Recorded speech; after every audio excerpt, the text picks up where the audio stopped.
欢迎来到谣言净化器，一周谣言盘点 Top One。2月10日，多个微信公众号称，旧金山要求居民家中收留流浪汉，几乎没有任何补偿。这个消息的英文来源是旧金山湾区本地媒体水星新闻2月7日发布的湾区呼吁房东们帮助安置无家可归的人。第二天，《每日邮报》进行了部分引用和夸大，标题为旧金山湾区无家可归的情况查到了当地居民被要求将无家可归者带回自己家。多个公众号引用的是《每日邮报》的二手资讯。值得一提的是，维基百科编辑已经把《每日邮报》归入基本不可靠消息来源，被禁止引用。那让我们来逐一核查，是旧金山政府发起的项目吗？事实是，该项目的发起人是非营利组织 Safe Time Boat Services 和李士满市的项目，这属于主语错误。是政府要求普通居民吗？事实是，项目会提供市场价的租金给房东，甚至李士满市的项目由私人募捐资金提供，会预付给房东1年房租。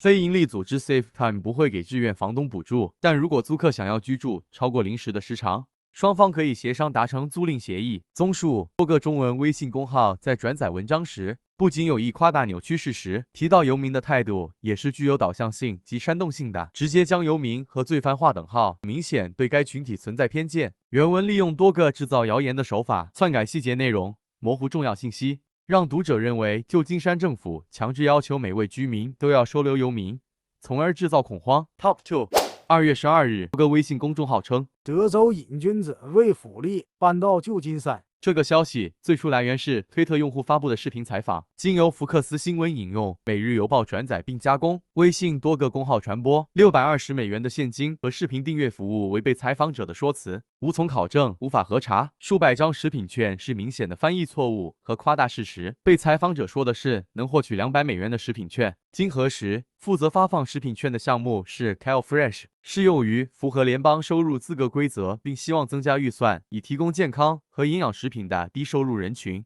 包括移民、学生、老年人等，并不是只有游民有资格获取。网页中也提到了260万户家庭中约有480万加州人领取 CalFresh 食物福利，还有近200万加州人符合条件但尚未注册。显然，在加州有许多群体是需要这份福利来获得基本的温饱，因为自己衣食无忧而完全忽视大量弱势群体的需求，是非常可恶且傲慢的。获取这项福利也需要通过一定的手续和资格的审核。网页中显示，符合申请条件的个人每月可以领$250的食品券。原文中的数百张显然是夸大。在《每日邮报》的文章中提到了旧金山的犯罪率，公号转载时引用了原图，但在文字中刻意隐去总体犯罪率下降的段落。经核查，该采访视频确实存在，被采访者却有文中引用的说辞，但原文存在用个体代表群体的现象。转载的公号夸大和隐藏部分事实，将犯罪率与游民直接挂钩，想要解决游民问题，却不找真正的问题源头，而将责任推到救济项目上。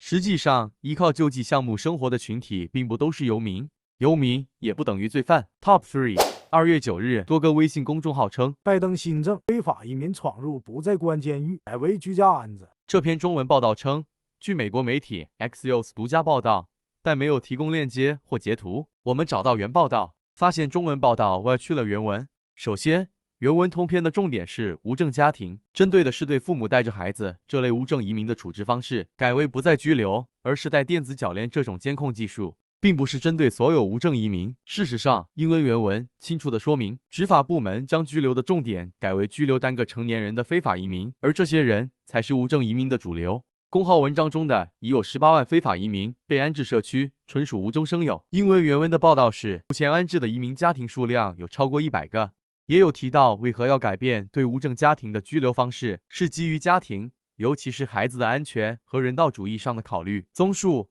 英文媒体 Axios 在2021年12月21日发表的这则独家报道，中文微信自媒体冷饭热炒，扭曲事实，捏造数据，并利用华裔对社区安全的焦虑来散播恐慌，收割流量的同时转移真实矛盾。Top 4。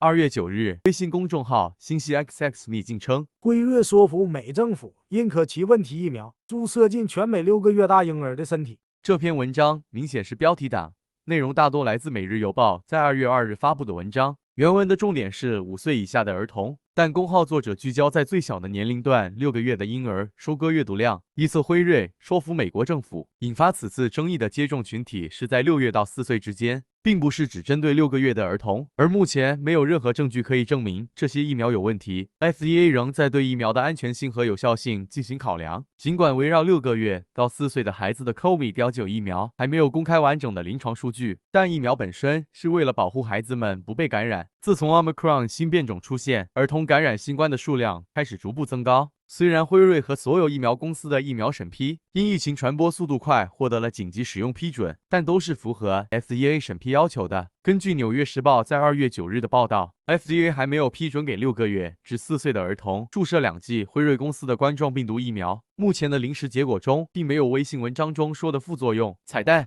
最后一则小彩蛋，最近网传冬奥运动员谷爱凌被质疑其国籍，美移民局咨询谷爱凌国籍问题。截图称 CNN 报道美国移民局质询谷爱凌的国籍身份。实际上 CNN 上关于谷爱凌的报道多是关注于项目本身、华裔运动员遭到的不同待遇等报道，传闻的移民局相关纯粹是扯虎皮做大旗、制造谣言的惯用手法，称双重国籍违反奥运规定。实际上，奥林匹克宪章规定，如果运动员拥有2个以上的国籍，只要3年以内代表那个国家参赛，没有代表其他国家参赛即可。称放弃美国国籍就终生不得进入美国。实际上，国务院写的非常清楚，放弃美国国籍的后果是放弃了作为美国公民的权利和义务，必须要成为他国的公民，将来入境需要申请签证。终生不得进入美国，纯粹是发帖者意淫的内容，称斯坦福取消了谷爱凌的入学资格。实际上，从帖子中所谓的校长 Derlex 就编错了，真正的校长是图中这位。有些人夹带私货，造谣造到一个青少年运动员身上，让人不齿。我们在上期为大家总结了假新闻爱用的几种花招，朋友们可以前往温习看看本周这几则假新闻都用了哪几招。欢迎大家给我们评论留言，感谢收看。